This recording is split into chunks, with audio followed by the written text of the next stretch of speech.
Please I kindly request. ఇంట్లో ఉన్న గడియారం మనదే కానీ అందులో ఉన్న టైం మనది కాదు అన్నట్టుగా నా ఇంటర్ లైఫ్ అయితే అయిపోయింది. ఇంటర్లో మంచి స్కోర్ వస్తే చాలరా లైఫ్ సెట్ అనేవాళ్ళు. కానీ ఇప్పుడు ఏ కాలేజ్లో బీటెక్ చేస్తే లైఫ్ సెట్ అవుతుందో లేదో తెలియని ఫేస్ ఆఫ్ లైఫ్లో ఉన్న ఆ టైమే ఇంటర్కి ఎంసెట్కి ఉన్న టైం.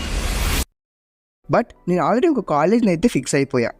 ఆ కాలేజే ఆంధ్ర యూనివర్సిటీ విశాఖపట్నం. అక్కడ మొదలైన ఈ నా బీటెక్ జర్నీ 4 చాప్టర్స్లో ఇది నా ఫస్ట్ చాప్టర్. అంటే నా ఫస్ట్ ఇయర్ బీటెక్ జర్నీని మీతో ఈ వీడియో ద్వారా షేర్ చేసుకోబోతున్నా. అసలు ఆ కాలేజ్ని చూస్ చేసుకోవడానికి కూడా ఒక రీజన్ అయితే ఉంది. నా 9th or 10th అనుకుంటా. అప్పుడప్పుడు వైజాగ్కి వచ్చినప్పుడు బస్సులో నుంచి చూసేవాడిని. అండ్ తర్వాత కూడా చాలామంది ఆ కాలేజ్ని ఒక ఐఐటీలో చూసేవారు మా సైడ్. ఇంకా కాలేజ్ పైన క్యూరియాసిటీ పెరిగింది. అండ్ ఒకసారి న్యూస్లో కూడా చూసా, అప్పట్లో ఉన్న vice president Venkaiah Naidu sir కూడా ఈ కాలేజ్ స్టూడెంట్ అని. ఇంకా అప్పుడు ఫిక్స్ అయ్యా, ఈ కాలేజ్లో చదవాలిరా. ఈ కాలేజ్లో జాయిన్ అవ్వడానికి వేస్ ఏంటా అని చూస్తే ఒకటి ఎంసెట్, రెండోది ఐట్ అని తెలిసింది. ఫస్ట్ ఆప్షన్లో మిడ్ రేంజ్లో ర్యాంక్ అయితే వచ్చింది. కానీ నాకు కావాల్సిన కాలేజ్ ఏయు. సో ఐట్ ద్వారా కూడా జాయిన్ అవుద్దాం అనుకున్నా. అందులో మెక్ అయితే వచ్చింది. బట్ నేను ఆల్రెడీ ఫిక్స్ అయింది ఏంటంటే మనకి సిఎస్సి అయితే వద్దు, ఈసీఈ అయినా మెక్ అయినా ట్రిపుల్ అయినా పర్వాలేదని అనుకున్నా. నాకు ఎంసెట్లో వచ్చిన 45K ర్యాంక్తో ఈసీఈ అయితే మంచి కాలేజ్లో వస్తుంది. బట్ నాకు కావాల్సింది ఏయు కాలేజ్లో. సో నేను అక్కడ చదవాలి అంటే నాకు మెక్కనైతే చూస్ చేసుకోవాలి. సరే, నా ఆప్షన్లో మెక్క కూడా ఒక ఆప్షన్లో ఉంది కదా అని నేనైతే మెక్కనైతే చూస్ చేసి ఆ కాలేజ్లో అయితే జాయిన్ అయితే అయిపోయా. అప్పుడు డేట్ వచ్చేసరికి అక్టోబర్ 3. ఆ రోజు నా కొత్త ఫేస్ ఆఫ్ లైఫ్ని స్టార్ట్ చేయడానికి ఇన్నార్గులు అయితే అయ్యింది. అది కూడా ఏయు కన్వెన్షన్ సెంటర్లో. ఇక్కడ అంతగా ఇంట్రెస్ట్గా ఏముంది అంటే ఆపోజిట్లో RK beach with beautiful view. ఇంకా అలా ఎంటర్ అయిన తర్వాత స్పీచ్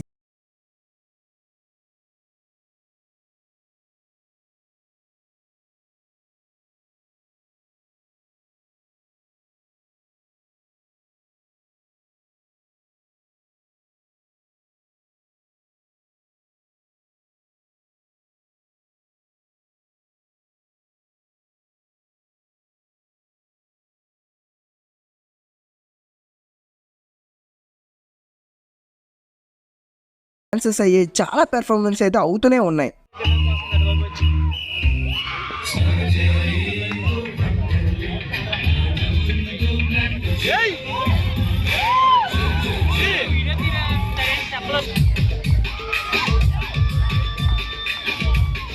అండ్ లాస్ట్లో ఇంకా చాలా మనకి ఇంకా ఇంటికైతే స్టార్ట్ అయిపోయా.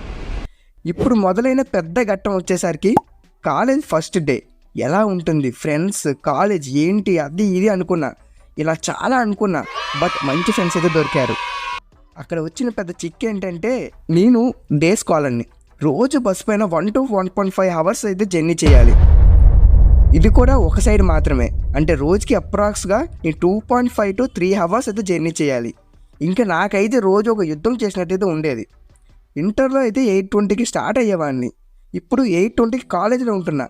అంటే మీరు అర్థం చేసుకోండి ఎంత బ్యాడ్గా ఉందో. బట్ ఏం చేస్తాం, మనకు ఇష్టమైంది ఎంత కష్టంగా అయినా ఉన్నా బాగుంటుంది కదా. ఇంకా కాలేజ్ విషయానికి వస్తే గవర్నమెంట్ కాలేజ్ కదా, సార్స్ అంతగా ఏం చెప్పర్లే, ఏదో అలా ఉంటుంది అని అనుకున్నా.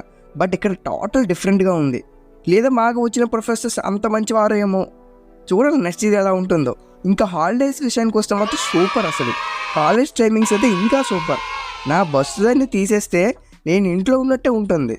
ఎందుకంటే వీక్కి 3 days ఫుల్ డేస్ అంటే 4 o'clock వరకు, 3 days హాఫ్ డేస్ అంటే 12:20 వరకు, అండ్ 1 day హాలిడే, అది కూడా సండే. ఇంకా మధ్యలో పబ్లిక్ హాలిడేస్ వచ్చాయంటే ఇంకా ఫుల్ మనకు రెస్ట్ అనమాట. ఇంకా ఫుల్గా చిల్ అనమాట. ఇది నా బెస్ట్ ఫీల్. ఏదైనా నేను బెస్ట్ ఫీల్ అయ్యాను అంటే ఈ కాలేజ్ టైమింగ్స్ అని చెప్పుకోవాలి. ఇంకా ఫెస్ట్లు, ప్రోగ్రామ్స్ ఇలా చాలా అయితే ఉండేవి. రోజు ఏదో ఒకటి ఉండేది. నేను ఎక్కువగా పార్టిసిపేట్ చేయడానికి అయితే అవ్వలేదు. Because of I'm day scholar. మళ్ళీ బస్సులు అయితే ఉండేవి కాదు. మళ్ళీ 1.5 hours ఏదో జర్నీ చేయాల్సి వచ్చేది, రిటర్న్ జర్నీ.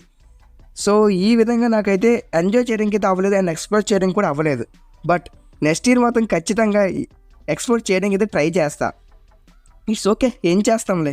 అలా ఎంజాయ్ చేస్తూనే కింద మీద పడి నా మిడ్లు అయితే వచ్చేసాయి. ఆ మిడ్లు కూడా ఫినిష్ చేస్తాం. ఆ మిడ్లు ఫినిష్ చేసిన హంగామా అయితే మామూలుగా అయితే ఉండేది కాదు. ఆ పీడిఎఫ్లోని ఈ పీడిఎఫ్లోని అబ్బో చాలా హంగామా. తర్వాత మిడ్ ఎగ్జామ్స్ కూడా రాసేసాం. అది కూడా 1 వీక్ బిఫోర్ జరిగిన హంగామా అదంతా. ఇప్పుడు అసలైన task labs and semester. Labs ఏదో అలా చేసాంలే, అక్కడ ఇక్కడ ఉన్న టెక్నీషియన్స్ కూడా మంచి వాళ్ళే, ఎందుకంటే మీకు ఈ టైంకి తెలిసిపోయి ఉంటుంది కదా. అలా జరిగిన తర్వాత సెమిస్టర్కి 1 వీక్ హాలిడే ఇచ్చారు. ఏదో పెద్దగా పీకేసినట్టు 1 వీక్లో 2 డేస్ అయితే రెస్ట్ తీసుకున్నా. ఆ తర్వాత 3-4 డేస్లో ఎలా చదవాలిరా, ఏం చదవాలి అసలు ఏంటి అని ఆలోచించా. ఇంకా ఏం అర్థమైంది కదా, ఇంకెన్ని రోజులు ఉంది, 1-2 డేస్. ఈ డేస్లో ఇంకేం చేద్దాం, మన అందరికీ తెలిసింది కదా, 1 డే బ్యాటింగ్ అనమాట. ఇంకా స్టార్ట్ చేసాం. చదివేసి రాసేసి ఇంటికి వచ్చి మళ్ళీ నెక్స్ట్ డే ఎగ్జామ్కి మళ్ళీ చదివేసి రాసేసి అలా ఒక లూప్లో అయితే జరిగిందనమాట. ఫైనల్లీ సెమిస్టర్ అయితే కంప్లీట్ అయితే చేసి ఫస్ట్ ఇయర్ అయితే ఎండ్ చేస్తున్నా అని ఎందుకు అన్నానంటే 1-2 కూడా రాయాలి కదా. నేను సరే ప్రెసెంట్ అయితే సమ్మర్ హాలిడేస్ అయితే ఎంజాయ్ చేస్తున్నా. సో నెక్స్ట్ మంత్లో ఆ 1-2 కూడా సెమిస్టర్ రాసేస్తే నా ఫస్ట్ ఇయర్కి వచ్చేసరికి బాయ్ బాయ్ చెప్పి వచ్చు అనమాట. సో మళ్ళీ నా సెకండ్ ఇయర్ ముచ్చట్ల కోసం సెకండ్ ఇయర్ అయినంత వరకు వెయిట్ చేయాల్సిందే. అండ్ ఈ స్టోరీని మీద పంచుకోవడానికి మెయిన్గా వచ్చేసరికి ఆఫ్టర్ కాలేజ్ ఇది ఒక నాకు మెమొరీలా ఉంటుందని, అండ్ మీతో కూడా అలా షేర్ చేసుకుంటే సో మీకు కూడా ఒక కొంచెం ఫీల్ అయితే ఒక వైబ్ అయితే బీటెక్ అయితే వస్తుంది అనేది చెప్పాను అనమాట. సో మీరు అనుకోవచ్చు ఏంటి బ్రో ఎక్కువ ఎక్స్ప్లోర్ చేయలేదు అది ఇది అని. సో నాకు కూడా ఆ రిగ్రెట్ అయితే ఉంది. బట్ సెకండ్ ఇయర్ అండ్ ఇంకా ఉన్నాయి కదా 3 yearsలో దాన్ని అయితే కవర్ అయితే చేస్తాను. సో అది అనమాట మన జర్నీ వచ్చేసరికి బీటెక్లో ఆ ఎంసెట్ ద్వారా ఇంకా అలాగా.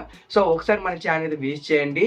స్టూడెంట్స్ కావాల్సిన related stuff and A websites ఇంకా అలా చాలా అయితే స్టూడెంట్స్ రిలేటెడ్గా అయితే మన వీడియో అయితే ఉంటాయన్నమాట. సో మన ఛానల్ వచ్చేసరికి మీకు అయితే చాలా బాగా యూజ్ అయితే అవ్వచ్చు. సో ఒకసారి మన ఛానల్ అయితే సబ్స్క్రైబ్ చేసి అయితే పెట్టుకోండి. రాబోయే వీడియోస్లో మీకు కానీ నచ్చితే ఇంకా అలానే సబ్స్క్రైబ్ అయితే ఉంచేయండి అనమాట. And me love and support ఒకసారి కామెంట్ రూపంలో కామెంట్స్లో కామెంట్ చేయండి. లేదా మీకు ఛానల్ కానీ ఏమాత్రం కానీ డిసప్పాయింట్ చేస్తే అన్సబ్స్క్రైబ్ అయితే చేసేవచ్చు అనమాట. సో ఫస్ట్ అయితే సబ్స్క్రైబ్ చేసి అయితే ఉంచుకోండి. ఒకవేళ మీకు కానీ కంటెంట్ డిసప్పాయింట్ అయితే అప్పుడైతే అన్సబ్స్క్రైబ్ అయితే చేసుకోండి. సో ఐ హోప్ అందరూ అయితే ఎంజాయ్ చేసేది అనుకుంటున్నా. సో మళ్ళీ నెక్స్ట్ వీడియో మళ్ళీ కలుసుకుందాం. అంతవరకు సైనింగ్ ఆఫ్ మ్యూజిక్.